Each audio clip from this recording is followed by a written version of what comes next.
Shri Radhe Radhe. In the previous episode, we heard how a beautiful deity of Bal Gopal, once worshipped in a wealthy household, found his way into the humble room of a poor teacher named Amal.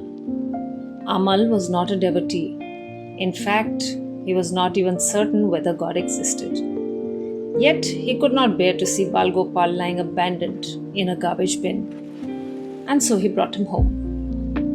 What followed was something he could never have anticipated. After watching Amal carefully clean and bathe the deity, Asit asked him, "What do you intend to do now?" Amal looked at Bal Gopal for a few moments and said, "To be honest, I'm not sure. My employment is gone. I have no source of income now. I was thinking of returning to Navadvip and taking Gopal with me." His situation was not easy. The teaching position had been his only source of livelihood.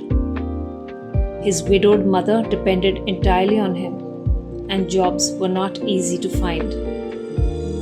Asit listened quietly. Then he said, "I'm traveling to Patna tomorrow. A friend of mine lives there. He is kind and influential. Perhaps he may be able to help. Why don't you come with me?" Amal had nothing to lose, and so the two friends traveled to Patna together. Asit's friend received him warmly, and after hearing about Amal's education and qualifications, he managed to arrange a position for him as a teacher in a school. Life became stable again. Amal began earning 150 rupees per month, a respectable income in those days. Life settled into a peaceful rhythm. Looking back, it is tempting to see Krishna's hand arranging events quietly in the background. But Amal never thought in those terms.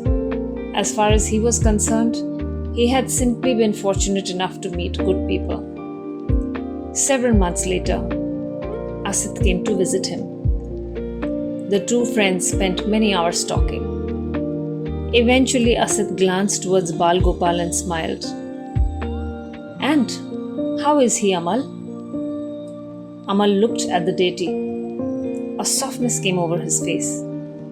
After a pause, he replied, "I don't know how to explain it, but sometimes when I sit and look at him, I feel strangely overwhelmed." Asit smiled. "Perhaps devotion is beginning to sprout." Amal said, "No, I don't think so." Then he went silent. He said, "Actually, something has always troubled me. After seeing what happened to Seth Bulabhai, faith does not come easily to me. Every day I watched him pray. He truly believed Krishna would save his wife. He prayed with all his heart. But when she died, he was completely broken. I still remember the disbelief, grief, and then the anger. And I still remember how he threw Bal Gopal in that garbage bin. He flung away someone who was so close to his heart because he did not deliver. After seeing that, I do not know what faith really means."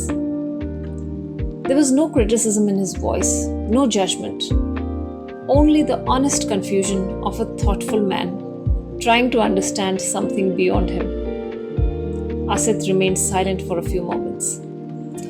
Then he said gently, "Perhaps grief can do things to a person that we cannot understand unless we have gone through it ourselves. Who knows how we would have reacted in his place? But I do not think Krishna should be judged only by our most painful day. The truth that all saints and sacred texts explain is that one faith and devotion arise within us. Our perspective towards situations, things, people, everything changes." Amal nodded. "I too have heard and read what you say. On some level, I do understand. But still, This faith does not arise within me. One of the most striking things about Amal was his honesty. He never pretended to possess devotion. He never claimed spiritual experiences he had not had. He never tried to convince himself of something he did not truly feel. Perhaps sincerity itself is a kind of spiritual purity. After some time, Asit noticed that Amal seemed troubled by something else. "What is it?" he asked. Amal hesitated and then said, "Asit, something strange has been happening recently." He almost looked embarrassed. He said he would share it with him on the condition that he would never repeat this conversation with another soul. And if, after hearing what he had to say, Asit felt that Amal was becoming mentally unstable, then he must in all honesty tell him so.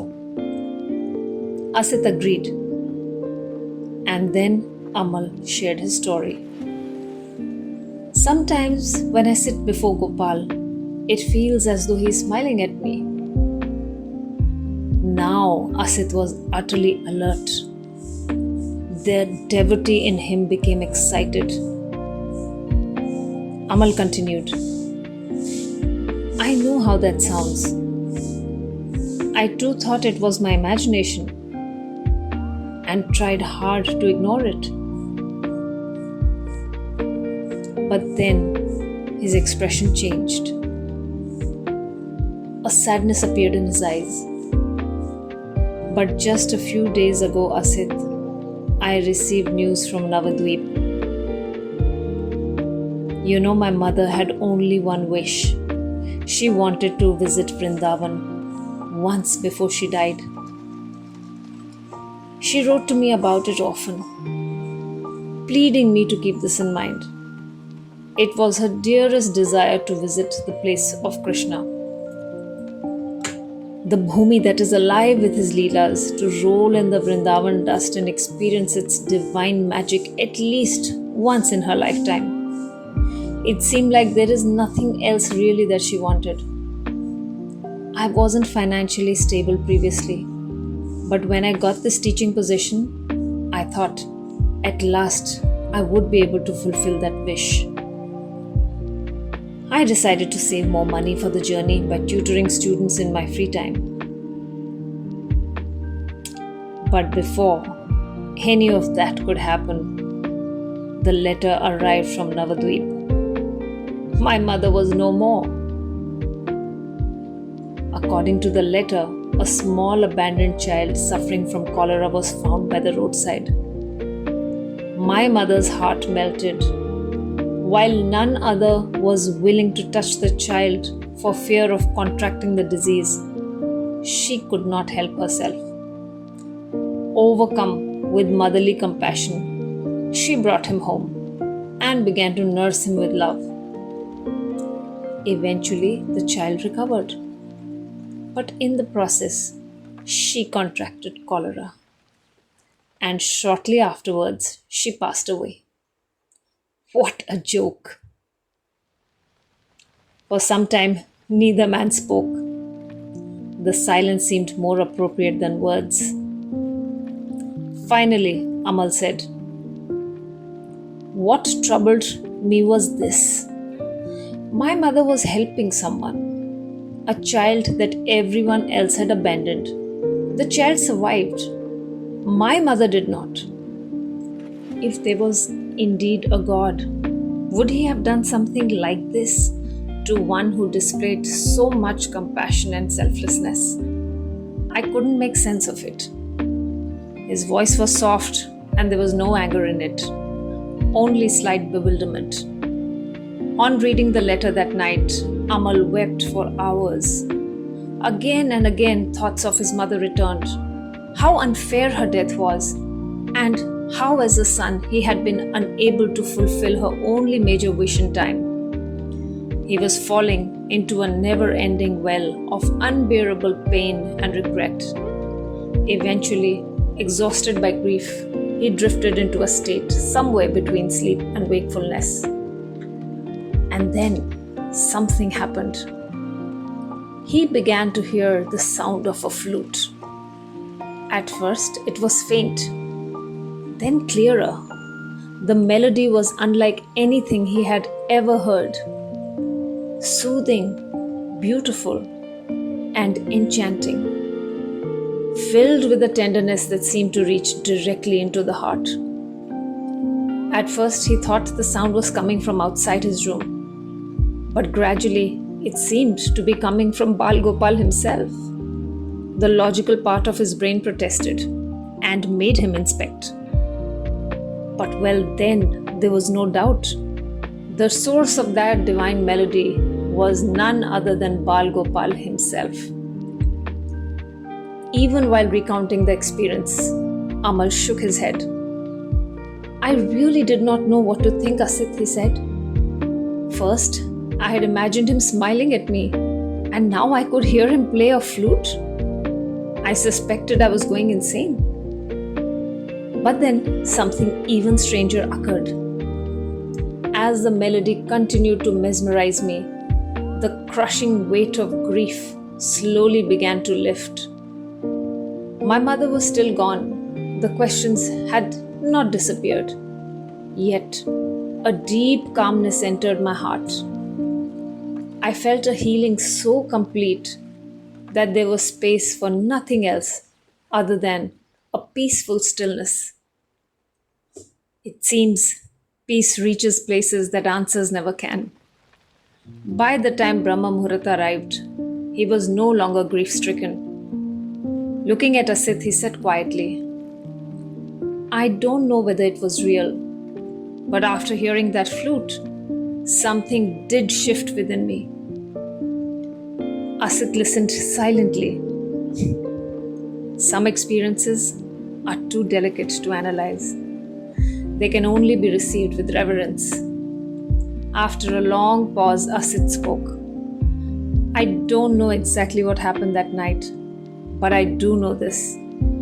Gopal Ji seems to be drawing you towards him. You may think you brought him home, but in reality, he had already decided where he wanted to go. The small form of Bal Gopal stood quietly between them. Amal looked at the deity, the same deity he had rescued out of simple compassion. But who had he really rescued that day? Was it himself? Something within him was beginning to soften and become gentler. A sort of quiet openness was taking shape. This intimate revelation by Amal was received very wisely by his friend, who was getting a first-hand account of a beautiful man's journey into union with Krishna. He urged Amal to share any further experiences with him through letters. Soon after, Asit left. Amal sat alone before Bal Gopal. He felt some relief that Amal had found him mentally sound. But his doubts about his sanity returned. His questions had not vanished. But neither had the flute. And somewhere deep within his heart, a small longing had begun to awaken. Perhaps that is how Krishna often enters a life. Not all at once, and not through force, but gently and patiently, like a distant flute heard in the darkness. May Shri Krishna grant us hearts that remain open even when life is difficult. And may we become wise enough to recognize and never overlook the many ways in which His grace enters our lives. The story continues. Shri Radhe Radhe.